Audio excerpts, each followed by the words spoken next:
Hi ನಮಸ್ತೆ ಎಲ್ರಿಗೂ. ತುಂಬ ದಿನನೇ ಆಯಿತು ವ್ಲಾಗ್ ಮಾಡಿ. ಸೊ ಅದಕ್ಕೆ ನಾನು ಇವತ್ತು ಬಂದಿದ್ದೀನಿ ಮಸಾಲೆ ವಡೆ ಮಾಡೋದು ಹೇಗೆ ಅಂತ.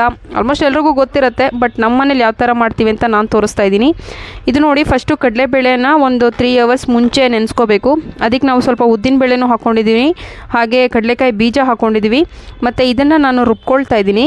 ರುಬ್ಬಿ ನೋಡಿ, ತುಂಬ ಫೈನ್ ಪೇಸ್ಟ್ ಮಾಡೋಕ್ಕೆ ಹೋಗಬಾರ್ದು, ಸ್ವಲ್ಪ ತುರಿ ತುರಿ ಇರಬೇಕು.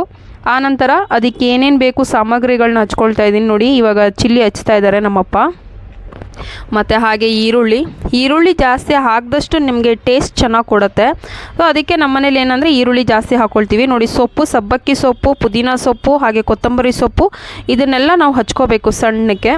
ಮತ್ತು ಇದು ನೋಡಿ ಶುಂಠಿ ನಾನು ತುರಿದು ಹಾಕ್ಕೊಳ್ತಾ ಇದ್ದೀನಿ. ಇವಾಗ ನೋಡಿ ಇದೆಲ್ಲ ರೆಡಿ ಮಾಡಿಕೊಂಡು ಏನು ಹಿಟ್ಟು ರುಬ್ಬಿದ್ವಲ್ಲ ಅದಕ್ಕೆ ನೋಡಿ ತುರಿದಿರೋ ಶುಂಠಿ, ಹಾಗೆ ನಾವು ಏನು ಹಚ್ಕೊಂಡಿದ್ವಲ್ಲ ಈರುಳ್ಳಿ ಆಗಿರ್ಬೋದು, ಹಸಿಮೆಣ್ಸಿನ್ಕಾಯಿ ಆಗಿರ್ಬೋದು, ಹಾಗೆ ಸ್ವಲ್ಪ ರುಚಿಗೆ ತಕ್ಕಷ್ಟು ಉಪ್ಪು ಆಗಿರ್ಬೋದು, ಅದನ್ನೆಲ್ಲ ಇವಾಗ ಹಾಕ್ಕೊಳ್ತಾ ಇದ್ದೀವಿ. ನಮ್ಮ ಮನೆಯಲ್ಲಿ ವಡೆ ಮಾಡೋಕ್ಕೆ ಫೇಮಸ್ ಅಂದ್ರೆ ನಮ್ಮಪ್ಪ. ಸೊ ಇದು ನಮ್ಮಪ್ಪನೇ ಎಲ್ಲ ಮಾಡೋದು.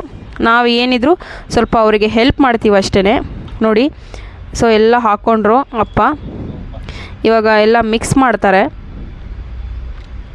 ನೋಡಿ. ರುಚಿಗೆ ತಕ್ಕಷ್ಟು ಉಪ್ಪು ಹಾಕ್ಕೊಂಡು ನಿಮಗೆ ಅದು ಹಾಕುವಾಗ ಬೇಕಾದ್ರೆ ಇನ್ನೊಮ್ಮೆ ಉಪ್ಪೇನಾದರೂ ಕಮ್ಮಿ ಆಯಿತು ಅಂದರೆ ಮತ್ತೆ ನೀವು ಹಾಕೋಬೋದು, ಒಂದು ವಡೆ ಮಾಡ್ತಾ ನೋಡಿಕೊಂಡು. ನೋಡಿ ಅಪ್ಪ ನೀಟಾಗಿ ಎಲ್ಲ ಮಿಕ್ಸ್ ಮಾಡ್ತಾ ಇದ್ದಾರೆ ಚೆನ್ನಾಗಿ. ಸೊ ಈ ಥರ ಏನಂದರೆ ಇಷ್ಟು ಇಂಗ್ರೀಡಿಯೆಂಟ್ಸ್ ನಾವೇನು ಹಾಕ್ಕೊಂಡಿದ್ದೀವಲ್ಲ, ಸೊ ಈ ಥರ ಹಾಕ್ಕೊಂಡಾಗ ನಮಗೆ ರುಚಿ ಚೆನ್ನಾಗಿ ಕೊಡುತ್ತೆ ನೋಡಿ. ಆಯಿತು, ಎಲ್ಲ ಮಿಕ್ಸ್ ಮಾಡಿ ಇಟ್ಕೊಂಡ್ವಿ. ಸೊ ಇವಾಗ ನೀಟಾಗಿ ಚಿಕ್ಕ ಚಿಕ್ಕ ಉಂಡೆಗಳನ್ನ ಮಾಡ್ಕೊಳ್ತಾ ಇದ್ದಾರೆ ಅಪ್ಪ. ಸೊ ಈಗ ಎಲ್ಲ ಉಂಡೆನ ಮಾಡಿಕೊಂಡು ಮಾಡೋಕ್ಕೆ ಇನ್ನೇನು ಸ್ಟಾರ್ಟ್ ಮಾಡ್ಕೊಳ್ತೀವಿ. ಇದೆಲ್ಲ ಏನಂದರೆ ಚಳಿಗಾಲಕ್ಕೆ ಎಲ್ಲನೇ ಆರಾಮಾಗಿ ತಿನ್ಬೋದು ಮಾಡ್ಕೊಂಡು ಮನೆಯಲ್ಲೇ ನೋಡಿ. ಇವಾಗ ಎಷ್ಟು ಎಣ್ಣೆ ಬೇಕು ವಡೆನ ಕರಿಯೋಕ್ಕೆ ಅಷ್ಟು ಎಣ್ಣೆ ಹಾಕ್ಕೊಳ್ತಾ ಇದ್ದೀವಿ. ಎಣ್ಣೆ ಬಿಸಿ ಆಗಬೇಕು ಚೆನ್ನಾಗಿ. ಎಣ್ಣೆ ಬಿಸಿ ಆಗೋಕ್ಕೆ ಮುಂಚೆ ಹಾಕೋಕ್ಕೆ ಹೋಗಬೇಡಿ, ಬಿಸಿ ಆದಮೇಲೆ ಹಾಕಿ. ಇವಾಗ ನೋಡಿ ಎಲ್ಲ ಉಂಡೆಗಳು ಮಾಡಿ ಇಟ್ಕೊಂಡಿದ್ದಾರಪ್ಪ. ಈ ಚಳಿಗಾಲಕ್ಕೆ ಬಿಸಿ ಬಿಸಿ ಮನೆಯಲ್ಲೇ ವಡೆ ಮಾಡ್ಕೊಂಡು ತಿನ್ನೋದ್ರಿಂದ ತುಂಬಾ ಚೆನ್ನಾಗಿರುತ್ತೆ ಮನೆಯಲ್ಲಿ ಮಾಡೋದ್ರಿಂದ.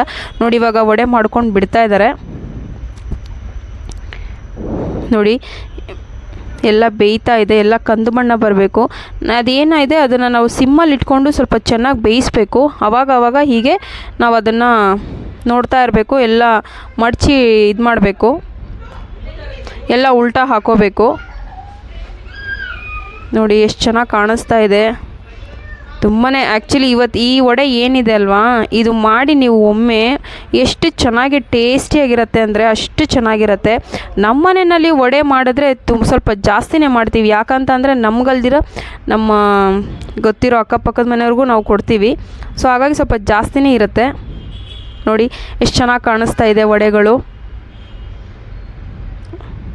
ಆರಾಮಾಗಿ ಮನೇಲಿ ಈವ್ನಿಂಗ್ ಸ್ನ್ಯಾಕ್ಸ್ ಏನಾದರೂ ಬೇಕು ಅಂತ ಅಂದರೆ ಮುಂಚೆನೇ ಕಾಳುಗಳನ್ನೆಲ್ಲ ನೆನೆಸ್ಕೊಂಡು ಆರಾಮಾಗಿ ಈವ್ನಿಂಗ್ ಟೈಮ್ಗೆ ಒಳ್ಳೆ ಸ್ನ್ಯಾಕ್ಸ್ ಥರ ಇರುತ್ತೆ ಟೀ ಜೊತೆ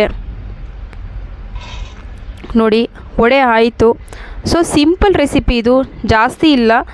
ರುಬ್ಬೋದು, ಎಲ್ಲ ಹಚ್ಕೊಳ್ಳೋದು ಮತ್ತು ಮಿಕ್ಸ್ ಮಾಡಿ ವಡೆ ಮಾಡೋದು ತುಂಬಾ ಚೆನ್ನಾಗಿರುತ್ತೆ. ಇದರಲ್ಲಿ ನಾವು ಯಾವುದೇ ಥರ. ಇವತ್ತಾಗಿತ್ತು ಮಸಾಲ ವಡೆ ರೆಸಿಪಿ. ಸೊ ಯಾರಿಗೆಲ್ಲ ನನ್ನ ವಿಡಿಯೋ ಇಷ್ಟ ಆಗಿದ್ರೆ ಪ್ಲೀಸ್ ಲೈಕ್ ಮಾಡಿ, ಶೇರ್ ಮಾಡಿ, ಹಾಗೆ ಎಲ್ಲರಿಗೂ ಥ್ಯಾಂಕ್ ಯು.